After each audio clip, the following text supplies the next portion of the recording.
Hi friends, ఈరోజు మసాలా శనగలు ఎలా తయారు చేసుకోవాలో చూపిస్తాను. ముందుగా కుక్కర్లో నేను శనగలు వేసుకున్నాను. వాటికి సరిపడా నీళ్లు పోసుకున్నాను. నేను ఓవర్ నైట్ నానబెట్టాను ఈ శనగలు. 1/2 కేజీ శనగలు తీసుకున్నాను. దానికి కావాల్సిన సన్నగా తరుక్కున్న ఉల్లిపాయ ముక్కలు, పచ్చిమిరపకాయ ముక్కలు, కరివేపాకు, లెమన్ జ్యూసు, ఇంకా అల్లం వెల్లుల్లి పేస్టు, మసాలా, రుచికి సరిపడినంత ఉప్పు, కారం, చిటికెడు పసుపు, దినుసులు, తాలింపు పెట్టుకోవడానికి దినుసులు, ఆయిల్, అల్లం వెల్లుల్లి పేస్టు, మసాలా, తగినంత ఉప్పు, చిటికెడు పసుపు, కారం. ఇప్పుడు మనం ముందుగా స్టవ్ వెలిగించుకొని దానిపై కళాయి పెట్టుకుని తాలింపుకి సరిపడా నూనె పోసుకుని, కొంచెం నూనె ఎక్కువగానే పోసుకోవాలి. కొంచెం శనగలు అన్నవి అందులో వేగాలి. ఆ తర్వాత చిల్లుల గరిటెని యూజ్ చేసుకుని మనం ఆ నూనె అంతా బయటకు తీసేసుకోవచ్చు. వేరే బౌల్లో తీసుకుంటే నూనె అంతా అక్కడ ఆగిపోతుంది. ఓవర్ నైట్ నానబెట్టాలి శనగలు. ఇవి మనం ట్రైన్స్లో వెళ్ళేటప్పుడు మనకి కొరుకు తినాలనిపిస్తుంది. కాకపోతే వాళ్ళు ఎలా తయారు చేశారనేది మనకు కొరుకుని తినలేము. అందుకని ఇలా ఇంట్లోనే చేసుకుంటే చాలా బాగుంటుంది. తాలింపుకి కావాల్సినవి మినపప్పు, పెసరపప్పు, పచ్చెనగపప్పు, ఎండుమిరపకాయ, జీలకర్ర, ఆవాలు. ముందుగానే నేను చిన్న చిన్న ముక్కలుగా కట్ చేసి కట్టి పెట్టుకున్నాను ఎండుమిరపకాయ. ముందు పచ్చెనగపప్పు, మినపప్పు వేగినాక అప్పుడు ఆవాలు, జీలకర్ర, ఎండుమిరపకాయ వేసుకోవాలి. ముందే వేసుకుంటే అవి మాడిపోతాయి కదా తాలింపులోను. అందుకని ఇవన్నీ కొంచెం వేగినాక ఇందులో శనగలు వేసుకుందాం.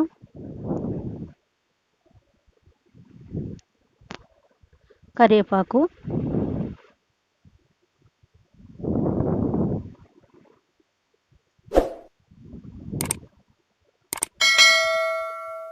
వేగినాయి అనుకున్నాక ఇందులో మొత్తం శనగలు వేసుకుని కొంచెంసేపు వేగనివ్వాలి శనగల్ని. కుక్కర్ పెట్టుకుని రెండు విజిల్స్ వచ్చేదాకా ఉంచుకోవాలి శనగలు. 2 విజిల్స్ కట్టేసేసి వాటిని వేరే చిల్లులు ఉన్న దాంట్లో దేన్నైనా పోసుకుని నీళ్ళు వడగట్టుకుని పక్కన పెట్టుకోవాలి. కొంచెం వేస్తున్నాను నేను కొత్తిమీర, పుదీనా కొంచెం తీసుకున్నాను. ఎందుకంటే అల్లం వెల్లుల్లి ఫ్లేవర్ మనకు తెలియదు, మసాలా ఫ్లేవర్ తెలియదు. ఎక్కువ కొత్తిమీర, పుదీనా ఎక్కువ యూజ్ చేస్తే మసాలా ఫ్లేవర్ అనేది తెలియదు మనకి.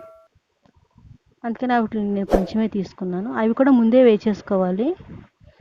మీ రుచికి సరిపడినంత ఉప్పు, కారం, పసుపు వేసుకోవాలి ముందు. తర్వాత అల్లం వెల్లుల్లి పేస్టు, మసాలా. లాస్ట్లో కట్టేసే ముందు మనం కారం వేసుకోవాలి. కారం వేసుకుని కొద్దిసేపు పొయ్యి మీద ఉంటే అది ఏమవుతుందంటే మాడిపోతుంది. కాబట్టి కారం వేసి కొద్దిసేపు వేగనివ్వకూడదు. అల్లం వెల్లుల్లి పేస్ట్ కొంచెం పచ్చివాసన పోయేదాకా వేగించుకోవాలి. తర్వాత మసాలా యాడ్ చేయాలి. మసాలా వేసాను. ఆ తర్వాత లాస్ట్ వన్ కారం.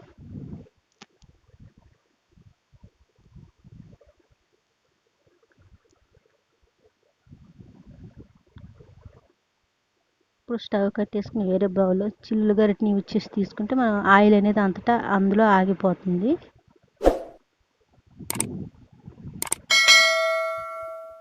మనం ఆ ఉల్లిపాయ ముక్కలు, పచ్చిమిరపకాయ ముక్కలు అనేది ఇందులో వేసుకోకూడదు. లెమన్ జ్యూసు, ఉల్లిపాయ ముక్కలు, పచ్చిమిరపకాయ ముక్కలు ఇందులోనే కనుక వేసుకుంటే అవి ఆ ఫ్లేవర్ అనేది అసలు తెలియదు. అప్పటికప్పుడు తినేటప్పుడే వేసుకోవాలి వాటిని.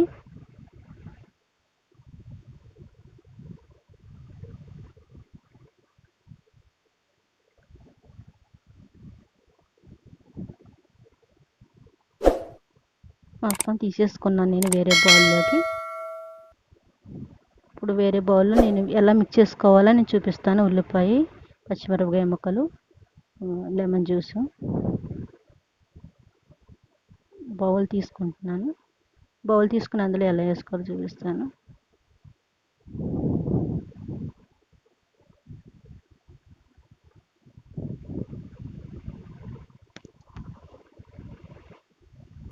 ఇది కొంచెం చిన్నది అయిపోయినట్టు ఉంది. నేను ఇంకో పెద్ద బౌల్లోకి తీసుకుంటున్నాను. కొంచెం ముందు శనగలు వేసుకుని అందులో కొంచెం మళ్ళీ ఉల్లిపాయ ముక్కలు వేసి, పచ్చిమిరపకాయ ముక్కలు వేసి, మళ్ళీ పైన కొంచెం మళ్ళీ శనగలు వేసుకుందాం.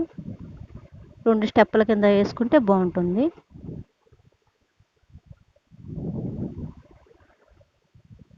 ఇప్పుడు మళ్ళీ ఉల్లిపాయ ముక్కలు పచ్చిమిరపకాయ ముక్కలు వేసుకుని ఇందులో లెమన్ జ్యూస్ యాడ్ చేసుకుందాం. సరే అటు ఇటు కలుపుకోవాలి.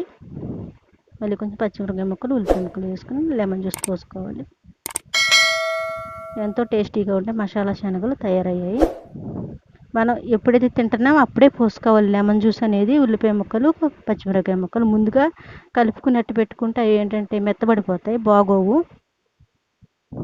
ప్లీజ్ నా ఛానల్ కనుక మీకు నచ్చితే లైక్ చేయండి, సబ్స్క్రైబ్ చేయండి, మీ ఫ్రెండ్స్ అండ్ ఫ్యామిలీ మెంబర్స్కి షేర్ చేయండి. ప్లీజ్ తప్పకుండా సబ్స్క్రైబ్ చేయండి. మీ పక్కనే ఉన్న బెల్ ఐకాన్ క్లిక్ చేయండి. మీ అభిప్రాయాలను కామెంట్ రూపంలో నాకు తెలియచేయండి. ప్లీజ్ సబ్స్క్రైబ్ చేయండి. ఇప్పుడు రెడీ అయ్యే మసాలా శనగలు సర్వ్ చేసుకోవచ్చు. ఎంత ఈజీగా చేసుకోవచ్చు ఇంట్లోనే మసాలా శనగలు మనం